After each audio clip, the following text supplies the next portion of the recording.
कभी सोचा है कि दुनिया में एक ऐसी जगह भी हो सकती है जहां नीली जीन्स पहनना गैरकानूनी है?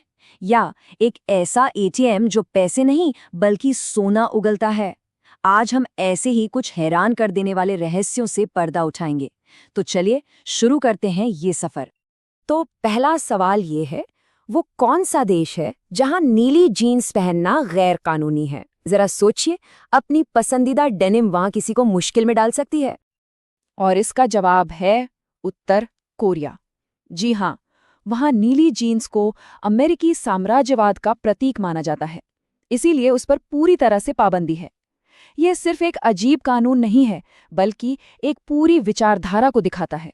और यहीं से शुरू होता है हमारा पहला सेक्शन। दुनिया भर में अजीब प्रतिबंध। देखिए, हर देश के अपने नियम कानून होते हैं, लेकिन कुछ नियम तो इतने अजीब हैं कि उन पर यकीन करना भी मुश्किल हो जाता है। चलिए देखते हैं कुछ ऐसे ही उदाहरण।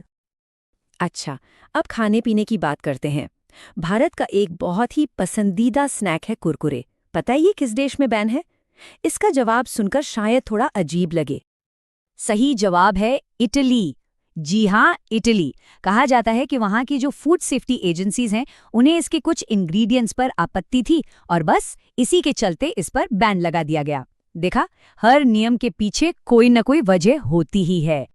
इंसानी कानूनों से आगे बढ़कर अब बात करते हैं कुदरत के रहस्यों की। हमारी ये पृथ्वी ऐसे ऐसे अजूबों से भरी है जो कभी कभी तो विज्ञान को भी हैरान कर देते हैं। क्या कभी किसी ने सोचा है कि सूरज हरे रंग का भी दिख सकता है? सुनने में अजीब है, लेकिन पृथ्वी पर एक ऐसी जगह है जहां ये दुर्लभ नज़ारा देखने को मिलता है। कौन सी है वो जगह? वो जगह है नॉर्वे। ये एक बहुत ही रेयर एटमॉस्फेरिक घटना है जिसे ग्रीन फ्लैश कहते हैं। ये तब होता है जब सूर्यास्त के ठीक समय सूरज की रोशनी वायुमंडल की परतों से गुजरती है और बस एक पल के लिए हरी दिखाई देती है। वाकई हमारा ग्रह रहस्यों का खजाना है। अब बात करते हैं टेक्नोलॉजी और लग्जरी के एक अनोखे कॉम्बिनेशन की। जरा सोचिए एक ऐसे एटीएम के बारे में जिसमें से कैश नहीं बल्कि सोने के बिस्किट निकलते हों। ये कोई कल्पना नहीं बल्कि हकीकत है। पर किस देश में? सही जवाब है सऊदी अरब। ये दिखाता है कि कैसे टेक्नोलॉजी और अमीरी मिलकर ऐसी चीजें बना सकते हैं जो हमें किसी कहानी का हिस्सा लगती हैं। तो चलिए अब हम जानवरों की अविश्वसनीय दुनिया की ओर बढ़ते हैं, जहां फैक्ट्स कभी-कभी फिक्शन से भी ज्यादा अजीब हो सकते हैं। भाई, जंगल का राजा तो शेर है, ये तो सब जानते हैं। लेकिन समंदर का राजा यानी मछलियों का राजा कौन है? इसका जवाब शायद वो ना हो जो दिमाग में आ रहा है। जी हाँ, शार्क।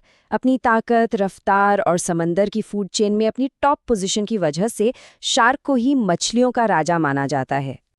अच्छा, अब एक नंबर वाला सवाल। एक सांप के मुंह में आमतौर पर कितने दांत होते हैं? गैस कीजिए, क्योंकि संख्या सच में चौंकाने वाली है।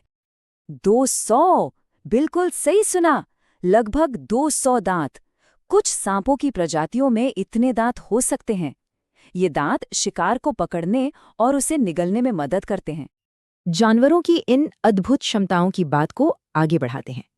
एक हाथी अपनी सूंड में कितना पानी भर सकता है?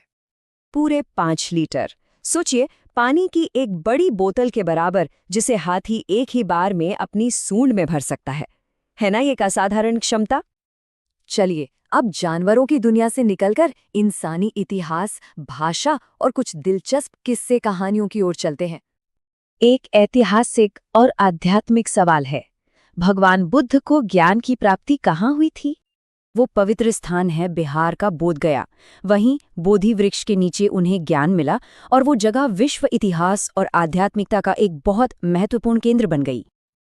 अब जरा भाषा की बात करते हैं। हिंदी का एक बहुत दमदार मुहावरा है, टक्कर लेना। इसका मतलब सिर्फ भिड़ना नहीं होता, बल्कि किसी चुनौती का डटकर हिम्मत से मुकाबला करना है। ये दिखाता है कि कैसे हमारे शब्द भी बहुत ताकतवर हो सकते हैं। अब एक ऐसी बात जो सुनने में बहुत अजीब है और जिसका कोई वैज्ञानिक प्रमाण नहीं है। एक पुरानी मान्यता है कि नींबू के साथ एक खास फल खाना जानलेवा हो सकता है।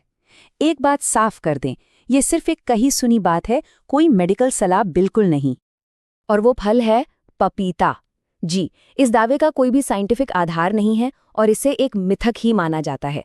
लेकिन ये दिखाता है कि कैसे खाने पीने को लेकर कई तरह की बातें हमारे समाज में फैली हुई हैं। और अंत में एक सवाल सबके लिए, किस देश को कभी सोने की चिड़िया कहा जाता था? इसका जवाब इतिहास के पन्नों में छिपा है।